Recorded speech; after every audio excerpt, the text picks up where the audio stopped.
berjalan dalam firman-Mu, hatiku siap.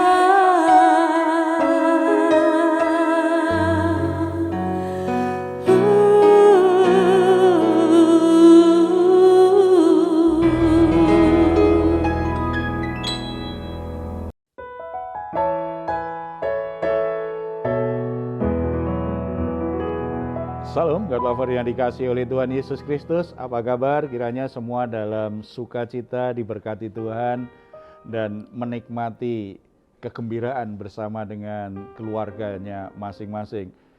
Apapun perjalanan hidup kita, apapun keadaan yang kita hadapi sepanjang hari ini, percayalah bahwa Bapa di surga itu memberi perhatian dan Dia siap untuk memberi kita pertolongan. Oleh sebab itu, mari kita hampiri Dia, bawa semua pergumulanmu, semua beban beratmu, karena Dialah yang pernah berkata, "Marilah kepadaku semua yang letih lesu dan berbeban berat, aku akan memberi kelegaan kepadamu." Dia adalah Allah yang Maha Kudus yang kita kenal dalam nama Tuhan Yesus Kristus. Mari hampiri Dia dalam doa kita. Kita bersatu dalam doa. Bapa di surga, kami ucap syukur karena di dalam Yesus Kristus kami semua senantiasa mendapatkan anugerah yang luar biasa.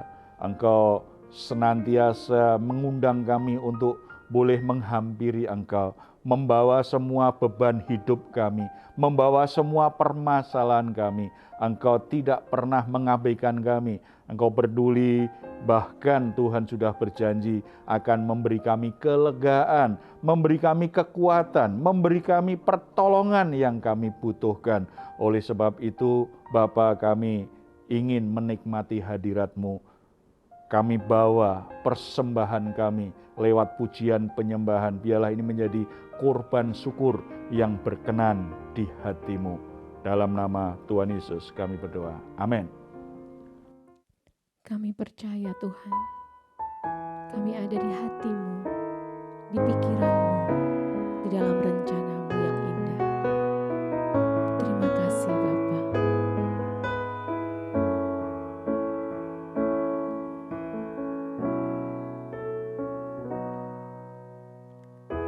Tak selalu Tuhan menjawab doa, namun Dia beri yang terbaik di waktu yang tepat.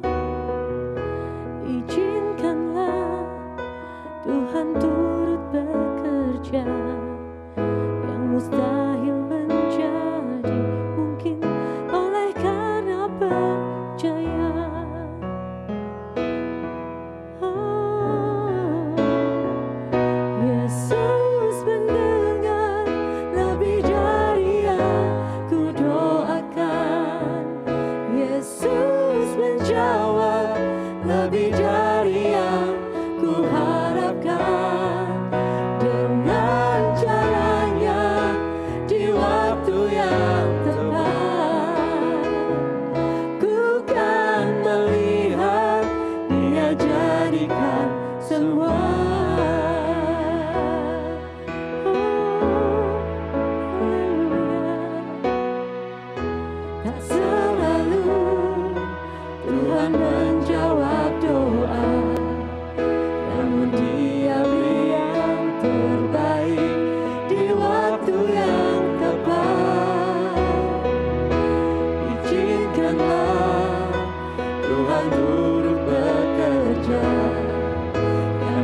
pemenang. Terima kasih Yesus, terima kasih Tuhan. Haleluya.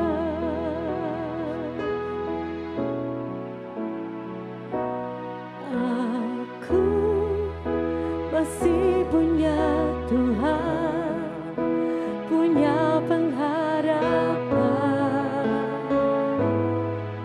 Aku tetap beriman, Tuhanku, Yesus kekuatanku, Yesus kekuatanku. Aku masih punya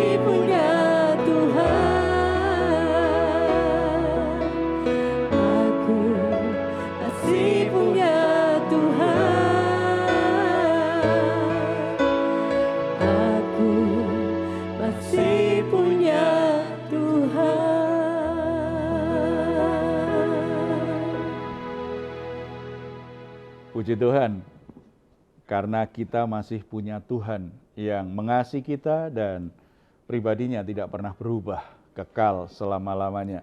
Saudara-saudara, saya akan bacakan ada satu pertanyaan yang akan kita sharingkan saat ini. Apa jawaban firman Tuhan atas pergumulan yang ada? Hidup saya sangat gelap, kotor, dan najis. Padahal dulu saya tidak hanya jadi jemaat biasa, tetapi menjadi pelayan Tuhan yang sangat aktif. Bahkan sudah pelayanan mimbar, maksudnya pernah diberi kesempatan berkhotbah ya. Apakah Tuhan masih mau mengampuni saya dan menerima saya kembali? Ketika kita sudah mengalami kasih Tuhan, kemudian kita jatuh dalam dosa, ada perasaan bersalah yang besar. Hati nurani kita tertuduh luar biasa. Ketika kita tidak mau langsung bertobat, keluar dari dosa kita, rasa bersalah itu semakin besar, semakin besar. Cuma dosa itu kalau dibiarkan, makin lama semakin mengikat. Jadi kita seperti kecanduan dengan dosa itu, ketika itu sudah mengikat kita jadi kecanduan untuk melakukannya, kita akan sulit sekali untuk lepas. Kita akan sulit sekali untuk keluar dari kebiasaan berdosa itu. Kecuali Tuhan lakukan sesuatu sehingga kita alami terobosan rohani yang besar, atau ada seseorang yang bisa menolong kita lewat doa, lewat dukungan rohani yang kita butuhkan. Masalahnya adalah ketika orang sudah terlanjur terikat dengan dosa begitu, dia justru rasa bersalahnya makin besar, kemudian dia melihat dirinya dengan cara yang salah. Aku tidak layak diampuni lagi. Aku tidak layak lagi untuk datang kepada Tuhan. Aku tidak layak lagi melayani Tuhan. Kalau orang sudah merasa tidak layak lagi, akibatnya apa? Dia justru menjauh dari Tuhan. Mungkin secara fisik dia masih datang ke gereja, tetapi dia tidak akan pernah menikmati hadirat Tuhan karena dia merasa bersalah, merasa tidak layak menikmati kasih Tuhan, menikmati anugerah dan pengampunan Tuhan.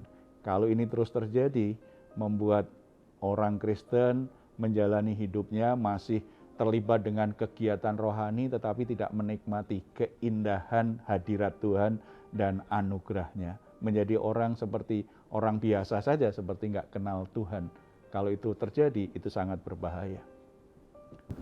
Pak Heru, saya ada pertanyaan nih. Tadi kan kita pasti percaya, kita percaya bahwa Tuhan pasti mengasihi kita semua. Tuhan pasti mengasihi kita dalam kehidupan kita semua. Tapi kasih yang bagaimanakah yang Tuhan udah nyatakan dalam kehidupan kita semua itu. Ya, kalau kasih Allah itu kan memang beda dengan kasih manusia alami kita. Kasih Allah itu pasti sempurna karena Allah adalah kasih. Kasih yang dari Allah itu sifatnya abadi, kekal. Tidak dipengaruhi situasi dan kondisi yang terjadi, termasuk apapun yang kita lakukan sebenarnya. Kasih Allah itu sempurna. Ada satu kisah di Alkitab yang memberi kita satu gambaran yang luar biasa bagaimana kasih Allah kepada manusia yang sebenarnya dalam ukuran masyarakat tidak layak lagi dikasihi. Kita akan buka Markus pasal yang kelima. Ayat 1-20 itu menceritakan kisah tentang Yesus yang mengusir roh jahat dari orang Gerasa. Kita tidak fokus pada roh jahatnya ya, kita tidak fokus kepada orang yang dirasuk setan, maksudnya soal setannya, nggak usah. Kita nggak bahas setan di sini ya, tetapi membahas orangnya, membahas orangnya saja ya. Kita perhatikan ayat yang pertama dan kedua dulu ya. Lalu sampailah mereka di seberang danau di daerah orang Gerasa.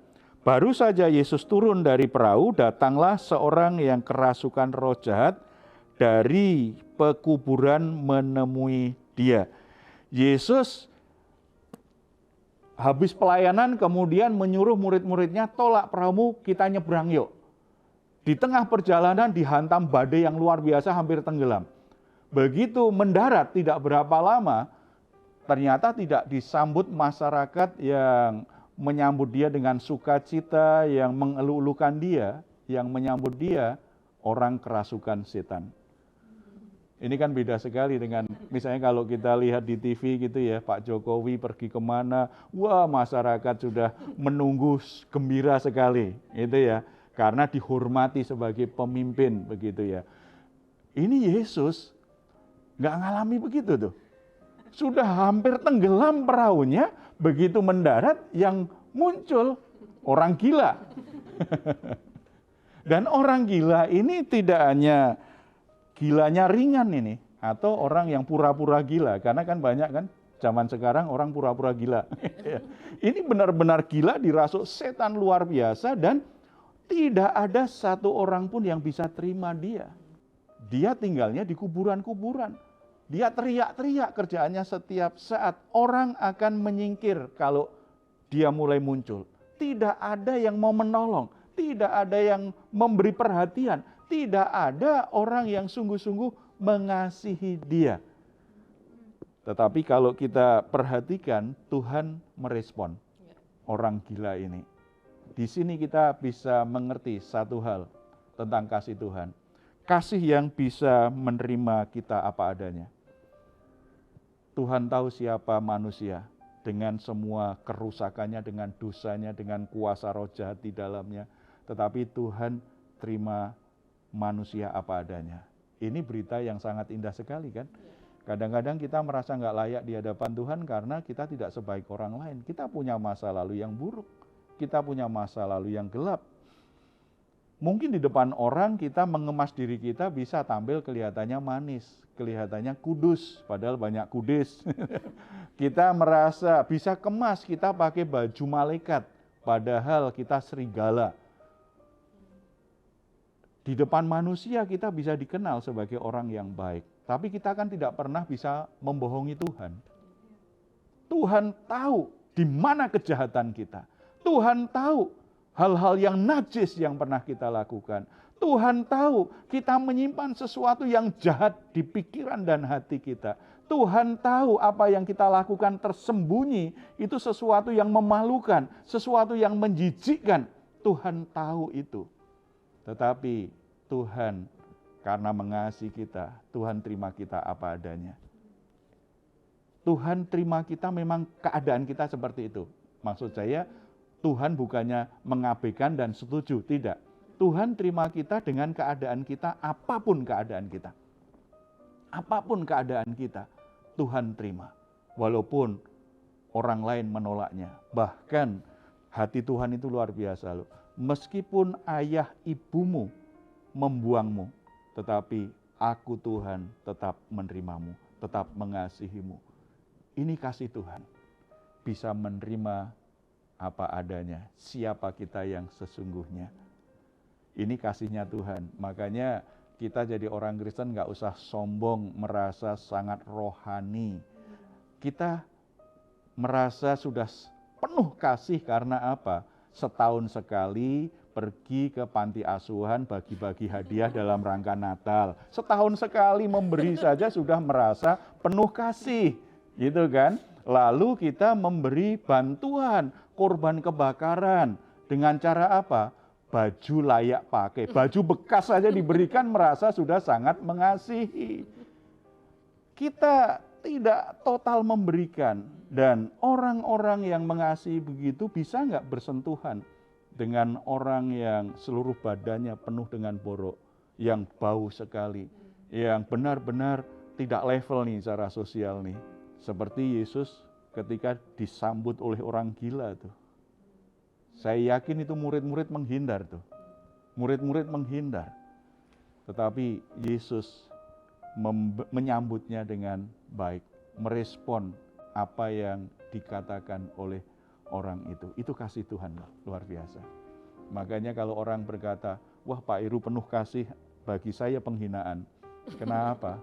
Karena saya sadar betul saya belum bisa mengasihi seperti Yesus mengasihi orang gila itu. Kalau saya yang harus menghadapi dia, mungkin saya tidak akan menyambut seperti Yesus. Saya masih perlu banyak belajar. Nah, kalau kita belum sampai seperti itu kan sebenarnya kalau orang memberi kita sebuah komentar, kamu orang baik, padahal kita tidak sebaik yang dia sangka, itu kan menghina sebenarnya. Tetapi banyak orang bangga ya, karena memang pencitraan itu orang seneng ya. Ya, di dunia gereja nggak tahu. Di gereja kalian ada nggak model-model orang pencitraan begini? Mudah-mudahan nggak ada ya. Ya, itu yang pertama. Kasih Tuhan itu kasih yang bisa menerima kita apa adanya. Karena Tuhan menerima apa adanya, maka seharusnya kita belajar menerima diri kita apa adanya. Tidak usah menyangkal diri, tidak usah membohongi diri sendiri. Ya, saya punya masa lalu buruk. Ya, saya punya cacat celah. Ya, saya punya kelemahan. Ya, saya pernah berdosa. Ya, saya pernah gagal.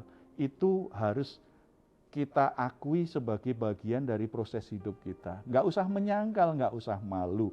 Nggak usah pura-pura tidak ada cacat celah dalam hidup kita. Dalam pelayanan konseling, saya kadang-kadang suka tanya, misalnya suami istri ribut nih, kalian ada kesalahan apa? Biasanya suami istri itu saling nyalahkan kan. Saya pernah suatu saat saya sengaja, saya nggak banyak omong, saya kasih dua-duanya kertas dan pulpen saja. Sekarang saya beri waktu 2 menit, masing-masing menuliskan apa kebaikan, kelebihan pasangannya dan apa keburukan pasangannya. Yang suami langsung tekun tuh, menulis. Dia menulis banyak tuh. Kelebihan istrinya dia tulis banyak. Kekurangannya dia tulis sedikit. Giliran istrinya, saya tanya, ibu kok nggak nulis? Nggak ada kebaikan suami saya, Pak. Dia lupa bahwa dia sendiri banyak keburukan, banyak kesalahan. Nah, ini kasih yang sudah pudar seperti ini kan membuat relasi pasti jadi buruk. Tapi puji Tuhan loh, kasih Tuhan kepada kita itu menerima kita apa adanya. Makanya kalau Tuhan sudah tahu saja, Tuhan tetap menerima, Tuhan tetap mengasihi kita. Kenapa kita membenci diri kita lalu mengemas diri kita? Tidak ada kebaikan, tidak ada kesalahan, tidak ada keburukan sedikit pun. Itu namanya kan menipu diri sendiri. Menipu diri sendiri. Kalau diri sendiri saja sudah dibohongin, pasti suka nipu orang lain. Gitu kan? Karena dengan diri sendiri aja bohong, apalagi dengan orang lain. Belajar jujur tentang diri sendiri, itu bagian kita menikmati kasih Tuhan. Indahnya, Tuhan tidak hanya terima kita apa adanya, tapi Tuhan juga ingin menolong kita berubah menjadi orang yang lebih baik. Kasih itu kekuatan untuk itu. Itu yang Tuhan Yesus lakukan. Kasihnya terhadap orang gila ini, orang yang kerasukan itu begitu luar biasa. Makanya ketika roh-roh jahat itu minta kepada Tuhan Yesus tuh, di ayat 9 ya. Kemudian ia bertanya kepada orang itu, siapa namamu? Jawabnya, namaku Legion karena kami banyak. Ia memohon dengan sangat supaya Yesus jangan mengusir roh-roh itu keluar dari daerah itu. Adalah di sana di lereng bukit sejumlah besar babi sedang mencari makan. Lalu roh-roh itu meminta kepadanya, katanya, suruhlah kami pindah ke dalam kawanan babi-babi itu, biarkanlah kami memasukinya. Ayat 13, Yesus mengabulkan permintaan mereka, lalu keluarlah roh-roh jahat itu dan memasuki babi-babi itu. Kawanan babi yang kira-kira 2.000 jumlahnya itu terjun dari tepi jurang ke dalam danau dan mati lemas di dalamnya. Kasih Tuhan itu tidak hanya menerima kita apa adanya, tetapi memberi nilai bahwa hidup kita itu sangat berharga luar biasa. Iblis minta, kalau boleh jangan usir dari daerah ini, karena roh teritorial kan wilayah kerjanya di situ itu. Oke, tapi pindah ya kawanan babi. Kita tidak bahas yang lain lah, bagaimana ini kan babinya siapa ini, itu nggak usah kita bahas ya. Tetapi di sini Alkitab banyak ingin memberi gambaran bahwa nilai hidup manusia itu begitu berharga. Walaupun dia orang gila, walaupun dia orang yang dirasuk setan, orang yang liar, luar biasa. Tetapi di mata Tuhan, orang itu tetap bernilai, tetap berharga. Lebih dari semua kekayaan yang dimiliki manusia. Hampir 2.000 ekor babi. Satu ekor babi sekarang harganya berapa? Iya, satu ekor babi, anak babi itu antara 1 sampai 2 tuh. Berarti kalau 2.000 berapa? Berarti duitnya berapa itu totalnya itu Moses ya? Berapa jumlahnya itu? Umpama 2 juta. 2 juta kali 2.000. Berapa itu? 4 miliar toh. Orang gila dihargai 4 miliar. Ada orang gila di sini. Berarti nilainya pasti lebih tinggi. Tetapi sebenarnya sebagai manusia ini hanya menunjukkan manusia itu begitu berharganya di mata Tuhan, mendapatkan kasih Tuhan yang begitu besar, dan nilainya lebih dari apapun yang dimiliki manusia, apapun yang ada di dunia ini. Semua kekayaan, uang, harta kita itu tidak ada bandingannya dibandingkan dengan pribadi kita sebagai manusia. Kasih Tuhan itu melihat manusia yang dirasuk setan itu tetap berharga. Ini kasih yang sempurna. Kita melihat orang lain positif karena orangnya tampilannya baik, tampilannya menarik, lalu dia kelihatan cerdas, dia kelihatan oke begitu ya. Kita punya nilai terhadap orang itu tadi bagus, positif, nilainya tinggi. 1 sampai 10 berapa? Ya udah 9. Karena penampilannya sangat menarik. Tetapi ketika ketemu dengan orang yang dirasuk setan, liar, gila, kita beri nilai berapa itu? Kita akan beri nilai yang sangat rendah sekali. Itu kasih manusia. Tetapi kasih Tuhan bisa melihat sesuatu yang bernilai luar biasa, walaupun casingnya begitu liar, casingnya begitu buruk ini. Orang ini, tetapi tetap ini bernilai. Tidak sebanding dengan 4 miliar uang kalau harus dibuang. Dan puncaknya kita tahu, manusia yang berdosa akhirnya ditebus total, lunas oleh Yesus di atas kayu salib.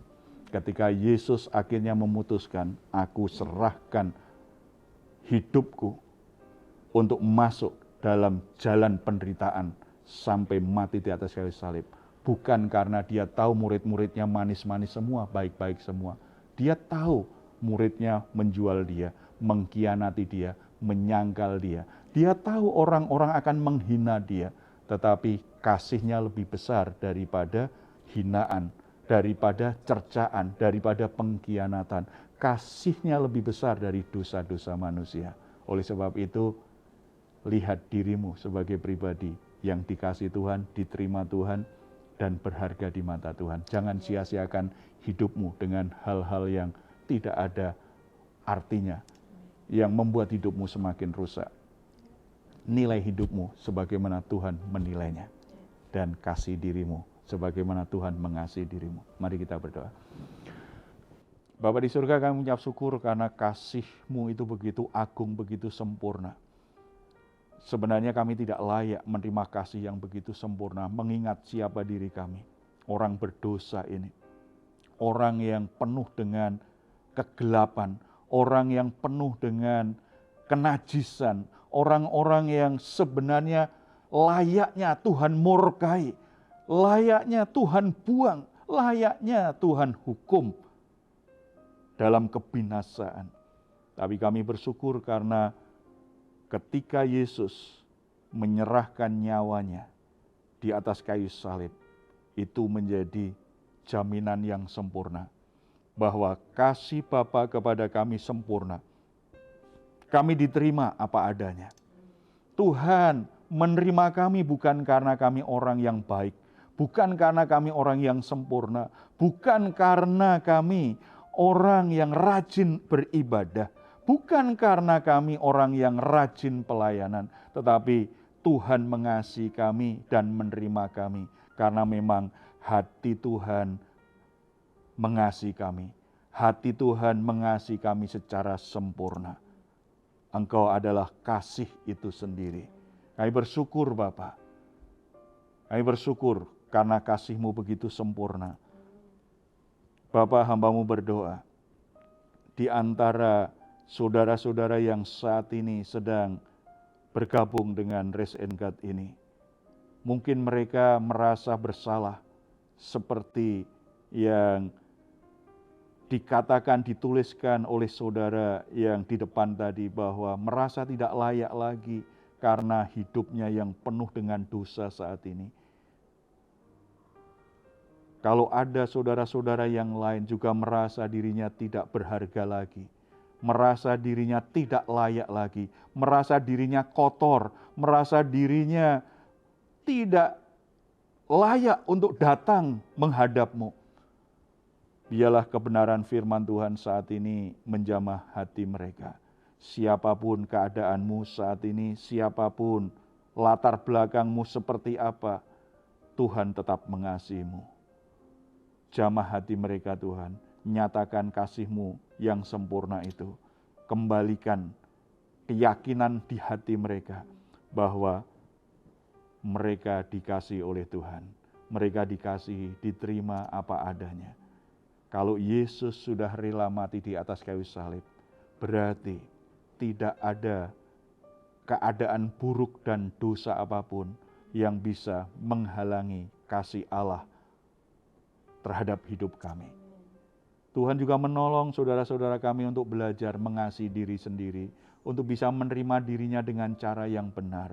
Mereka tidak lagi menghakimi dirinya, mereka tidak lagi membenci dirinya, mereka tidak lagi menyia-nyiakan hidupnya, tetapi mereka mengasihi dirinya, merawat dengan baik, memperlakukan dengan baik, dan menjalani hidupnya dengan baik.